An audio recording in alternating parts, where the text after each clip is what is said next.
The Daily Wire is not stopping, guys. I've been highlighting over the last few weeks the various videos that they're posting, and they came out with 2 more since we last spoke, and I had to show you guys. This is them trolling Candace Owens for her journalism about Charlie Kirk. As a reminder, they are releasing these on Candace Owens' Podcast X account, since they still own the rights to that, which only makes it better, of course.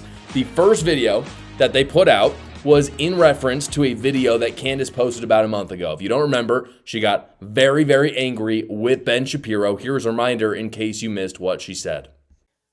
What can we get out to her? We're going to sue her into bankruptcy again, right? Sue her for every infraction, every word that I don't like, and every time my feelings are hurt. Because what you really believe in is Baal Berith. That's what your people believe in. You believe that you are contract lords and that people are not allowed to violate contracts or you will ruin them for years. You fire someone and you effectively stalk and harass them for years after. I'm here to let you know that I'm done with it. I am done with it. This one is so fully off of the mother effing plantation. Truly, Ben Shapiro, you and the midget horse that you rode in on. So in response to that, the Daily Wire released this music video. Far down the road, sun settling down, miles away from the nearest town. 2 best friends with nothing to do, converting my tiny horse. Now he's a Jew. Me and my little horse, clip clop, hooray. Friendship grows in every way. You don't need wings or a magic force, just a kind heart and a tiny horse. Me and my miniature horse. Me and my miniature horse. Me and my miniature horse. Clip clop, best friends for life. That is a vibe. It's good stuff. Honestly, could be Ben Shapiro's second top 10 on the charts on Apple Music. We'll see. That was not the only video they posted, though. They also posted a video making fun of Candace Owens' claim that she is a dream prophetess, since that's been a big theme on her show. This seems to be in honor of Martin Luther King Jr. Day, since that is today. This video is entitled, I Have a Dream. I had a dream. And like I said, this one was clear. I had a dream that Charlie was betrayed. I had a dream, and I feel as strongly about the dream that I had that Charlie was betrayed by people closest to him. Never ignore your subconscious. That's why I say I pay attention to my dreams. Have you ever had a dream that... No, you had a dream. Charlie told you he was... Yeah, Charlie told me that he was betrayed. Charlie was sitting on the patio, and he was eating hummus. And he's like, this is the best hummus I've ever tasted in my life. I had a dream. It was so clear. I promise you. You can actually fact check this with Village Crazy Lady, my girl Mel. You'll do. Loving your emails telling me about your dreams. People in Turning Point had dreams. Dreams can give you some sort of intuition, and I certainly think that mine gave me a lot of intuition. Oh, the cool kids don't pay any mind when they have a very vivid dream. And Charlie in the dream says he was betrayed. Oh, the cool, that's so, haha, it's not cool. I have been having a lot of dreams. You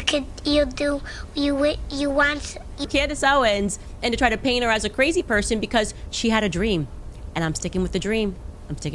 But many people actually had dreams, and they email me them all the time. And I had another vivid dream. The dream was so vivid. It was like, if you've ever seen Harry Potter, they're just going on vibes in a dream on the Candace show. That's it. She had a dream, and now she's just blindly pointing the finger at everybody. Tell me who betrayed you. It wasn't until the 3rd week after his death that finally one face came through in this dream. It came through as clear as day around the corner of the restaurant. And it was... You want him to do you so much you could do anything? Sorry, that was a dream that I had. All right, so it's all fun and games, and I think the mockery is well-deserved, but the real news from the week is that Candace Owens is defrauding her audience. There's a story coming out of Australia. Candace Owens was going to hold a live tour there a few months ago, if you didn't hear, and they denied her visa, which is pretty funny. You know, I'm not going to talk about that. I don't know if that was justified or not. She said some pretty horrible things. I don't really know why you would let someone like that in your country.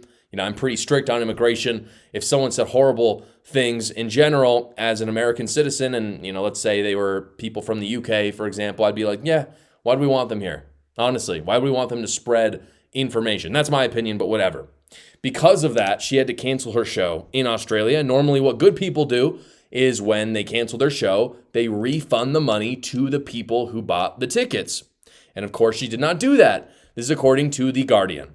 They say the promoter of Candace Owens' blocked Australian tour has gone into liquidation, with ticket holders still waiting for refunds more than a year later.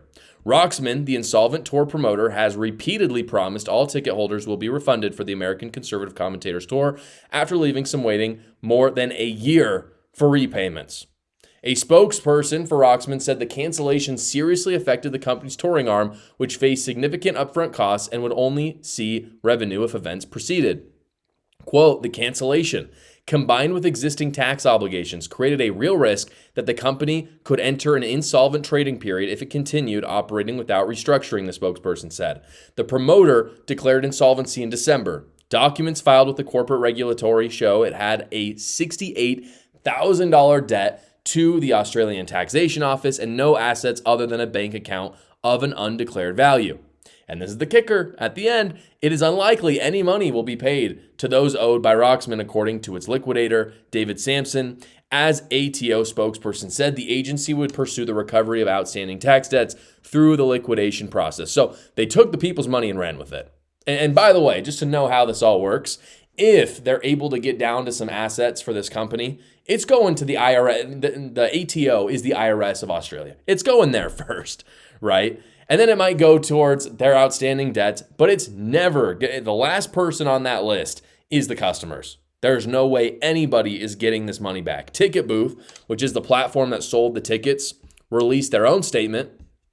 They said this, trying to cover their own butts. They said, we're writing to inform you about our Candace Live tickets. We understand the situation's been frustrating. They go on to say Ticket Booth is a self-service ticketing platform used by independent event organizers. For Candace Live, ticket payments were processed directly through the event organizer's payment facility. They did not receive or hold these funds. It is not the merchant of record. They go on to say at the end, as the event organizer had entered liquidation, customers may now be considering unsecured creditors of the organizer. To inquire about submitting a claim through the liquidation process, you may wish to contact the appointed liquidator. And then they say you may also want to contact your bank. So they're essentially saying there's nothing we can do about it. At this point, your best opportunity to get your money back is to try to claim that this was fraud from your bank. Maybe your credit card, if you paid with a credit card, might give you some money back. Chances are it's not. So at this point, it is estimated that it was between 500,000 and 1.5 million Australian dollars that were taken, because this was somewhere between 10 and 20,000 seats that they were trying to fill on this tour.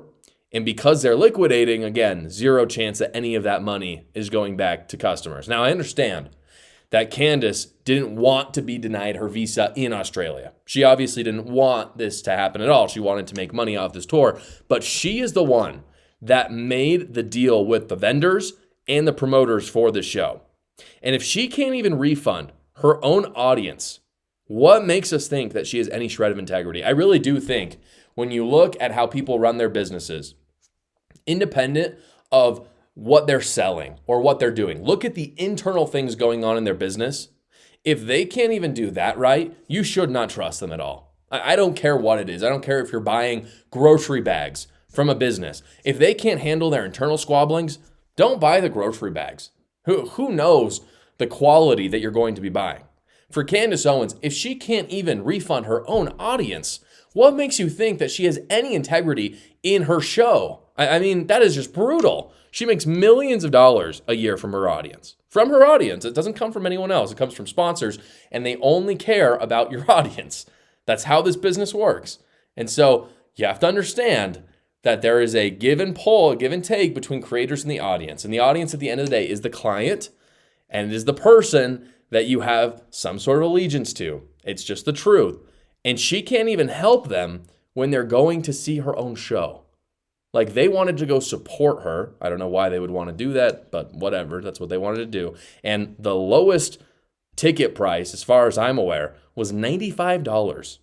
And she won't even pay them back what they paid the vendor. I think that's nasty. Hey guys, it is tax season, but tax season doesn't have to be hard. That's why I partnered with Quick Tax America. Quick Tax America does all federal tax returns for only $76. That is all the fees that they have, $76. No more, no less. Does not matter how complicated your federal tax return is. They will do it for $76. And when I say they, I really mean they. All you got to do is upload your documents, answer a 15-minute questionnaire, and schedule a 15-minute finish your return call with a tax professional. They handle all the rest of the work. Don't spend 4 hours doing your own taxes. Go with a tax professional that will do it cheaper than anybody else. They are so fantastic. They've done my taxes for years. Go check them out at quicktaxamerica.com